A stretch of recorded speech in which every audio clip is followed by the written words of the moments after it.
याबाबत आपण आणखीन माहिती घेऊया आमच्या प्रतिनिधी मेघा कोचक यांच्याकडून। मेघा, टीम इंडियाच्या बॅटिंग लाईनअपचा दबदबा बसतो आहे आणि याला कारण आहे तो म्हणजे ओपनर आपला गब्बर अर्थात शिखर धवन। आजच्या खेळीविषयी त्याच्या काय सांगशील?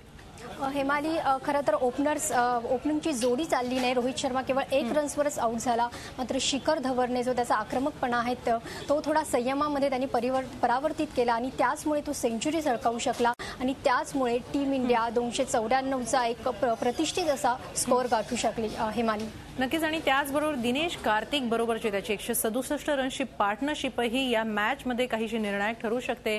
काय सांगशील या पार्टनरशिप विषयी, दिनेश कार्तिक आणि शिखर धवनची पार्टनरशिप बद्दल?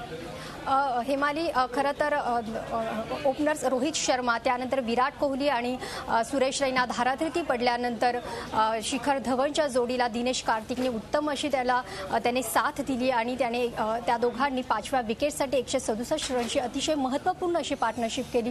दिनेश कार्तिक हा त्याने चॅम्पियन्स ट्रॉफीमध्ये हाफ सेंचुरी झळकावली होती, त्यानंतर त्याला हाफ सेंचुरी झळकावण्यात अपयश येत होतं, मात्र त्यानंतर आता त्याने या दुसऱ्या वनडेमध्ये हाफ सेंचुरी झळकावली। तळाला अतिशय टीम इंडिया बिकट अवस्थेत असताना त्याने शिखर धवनला साथ दिली आणि त्याचमुळे टीम इंडिया 294चा स्कोअर उभा करू शकली। झी 24 तास, एक पाऊल पुढे।